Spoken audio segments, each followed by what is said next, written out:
பாமக ஒரு குடும்பத்துக்காவது நல்லது செஞ்சிருக்கா சொல்லுங்க.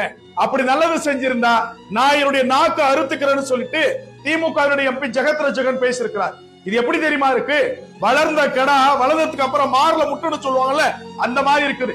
இன்னைக்கு திமுகவிலே ஒரு ஆளுமையாக ஜெகத் ரட்சகன் அவர்கள் வலம் வருவதற்கும், துரைமுருகன் அவர்கள் வலம் வருவதற்கும், எம்.ஆர்.கே. பன்னீர்செல்வம் அவர்கள் வலம் வருவதற்கும், எண்ணற்ற வன்னிய சமுதாயத்தை சார்ந்தவர்கள் திமுகவில் வலம் வரத்துக்கு காரணம் மருத்துவர் ஐயா என்கிற ஒற்றை ஆளுமைதான். ஐயா மட்டும் இல்லைன்னதுன்னா இன்னைக்கு நீங்க எல்லாம் அந்த கட்சியோடைய அடியாளா இருந்திருப்பீங்க.